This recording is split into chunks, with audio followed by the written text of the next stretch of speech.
Hi all, today we are discussing about letter analogy. ప్రీవియస్గా మనం word analogy అలాగే number analogy cover చేసాం నాన్న. లెటర్ అనాలజీలో క్వశ్చన్స్ చూద్దాం. టోటల్ 10 మోడల్స్ ఉంటాయి నాన్న. ఫస్ట్ క్వశ్చన్ చూస్తే SAW TCZ న్యూ ఏమవుతుంది? ఇక్కడ ఎస్ తర్వాత ఇంకేం ఇచ్చాం నాన్న. ఎస్ తర్వాత టీ వచ్చింది, ఏ తర్వాత ఒక లెటర్ గ్యాప్ ఇచ్చి బి లీవ్ చేసి సి రాసాం. డబ్ల్యూ అంటే XY 2 లెటర్స్ గ్యాప్ ఇచ్చాం. జెడ్ రాసాం. న్యూ అంటే ఏఎన్ నెక్స్ట్ లెటర్ ఏంటన్నా ఓ రాస్తాం. ఇక్కడ ఈ అంటే ఎఫ్ లీవ్ చేసి జీ రాస్తాం అన్న. అలాగే డబ్ల్యూ అంటే XY లీవ్ చేసి జెడ్ రాస్తాం అన్న. OGZ is the answer for first bit. DHWSMT dash అన్నారు. ఇక్కడ క్లియర్గా అబ్జర్వ్ చేసుకుంటే DW అన్నది ఆపోజిట్ పేరు, అలాగే HS అన్నది ఆపోజిట్ పేరు. సో అలాగే ఎంకి ఆపోజిట్ పేరు ఎన్ నాన్న, అలాగే టీకి ఆపోజిట్ పేరు జీ నాన్న. ఓకే కదా. థర్డ్ ప్రాబ్లం క్లియర్గా అబ్జర్వ్ చేస్తే great is a 5 letter word. So we are going with 5 square that is equal to 25. అలాగే number is a 6 letter word. So we will go with 6 square that is equal to 36 అన్న. Fourth bit క్లియర్గా observe చేస్తే NATION ఎలా రాసామంటే ANTINO కింద రాసాం. అంటే 1 2 3 4 5 6 కింద రాసుకుంటే ఇక్కడ వచ్చేటప్పటికి ఏమైందంటే 1 2 కాస్త 2 1 అయింది, 3 4 remains 3 4 and 5 6 become 6 5. In the same way hungry HUNGRY HU 1 2 3 4 5 6. So HU can be written as UH, NG remains constants and RY can be written as YR. UH NG YR. Fifth question క్లియర్గా observe చేస్తే master నాన్న. ఎం అంటే ఇక్కడ 1 letter gap ఇచ్చాం, ఎన్ leave చేసి ఓ రాసాం. అలాగే ఏ అంటే బి లీవ్ చేసి సి రాసాం. ఎస్ అంటే టీ లీవ్ చేసి యూ, అలాగే టీ అంటే యూ లీవ్ చేసి వి రాసాం. ఈ అంటే ఎఫ్ లీవ్ చేసి జీ రాసాం. ఆర్ అంటే ఎస్ లీవ్ చేసి టీ రాసాం నాన్న. అలాగే లేబర్ అంటే ఎల్ అంటే ఎం గ్యాప్ ఇచ్చి ఎన్, ఏ అంటే సి, బి అంటే డి, ఓ అంటే క్యూ, అలాగే యూ అంటే డబ్ల్యూ, ఆర్ అంటే 18 అన్న. So we will go with T.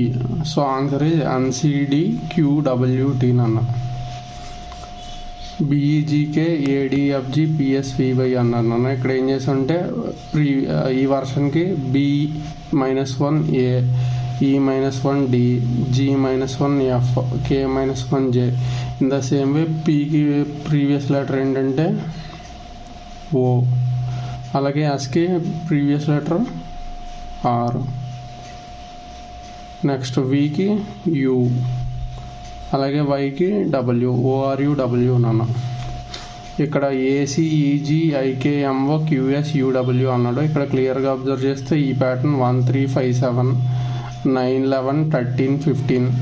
So next 17 19 21 23. So 25 27 అంటే ఏ నాన్న, అలాగే 29 అంటే సి, అలాగే 31 అనేటప్పటికి YSE నాన్న. 7th question answer. LOPKIR. ఇక్కడ క్లియర్గా అబ్జర్వ్ చేస్తే ఏమవుతుందన్న, LO అంటే లియో అంటే ఆపోజిట్ పేరు, PK కూడా ఆపోజిట్ పేరు, IR కూడా ఆపోజిట్ పేరు. ఇక్కడ ఎల్కి పీకి మధ్యలో డిఫరెన్స్ ఎల్ అంటే MNO 3 లెటర్స్ గ్యాప్ ఉన్నాయి. సో IR కనుక దీనికి STU అంటే వి వస్తుంది. వికి ఆపోజిట్ ఏంటి VE, దీనికి ఆన్సర్.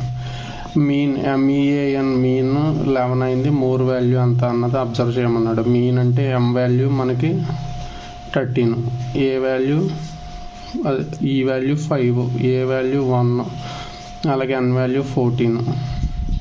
13 + 5 18, 18 + 1 19, 19 + 4 14, 33/3 ఈజ్ ఈక్వల్ టు 11 అయింది అన్న. మోర్ మనం ఫైండ్ అవుట్ చేయాల్సింది దీనికి మోర్ అంటే వాల్యూ అంత, M అంటే 13, O అంటే 15, R అంటే 18, E అంటే 5. సో దీని వాల్యూ ఎంత అంటే 13 + 15 28, 28 + 18 అంటే 40,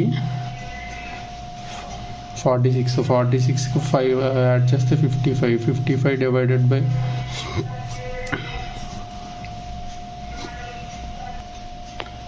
ఇక్కడ సమ్మేషన్ ఎంత వచ్చిందన్న 13 + 15 28, 28 + 18 అంటే 46, 46కి 5 యాడ్ చేస్తే 51, 51 డివైడెడ్ బై 7, 51 డివైడెడ్ బై 3 = 17 అన్న. ఇక్కడ ప్రతి నెంబర్ని ఈ క్వశ్చన్లో మనం దేంతో డివైడ్ చేస్తున్నాం అంటే బై 3తో డివైడ్ చేస్తున్నాం. So you are getting the value as 51, 51/3 = 17. ఇక్కడ TOM = 12 అన్నాడు, ఫ్యాన్ హౌ మచ్ అన్నాడు. ఇక్కడ ఉన్న కౌంట్ ప్రకారం T అంటే వాల్యూ 20 అన్న, అలాగే O అంటే 15, అలాగే M అంటే 13.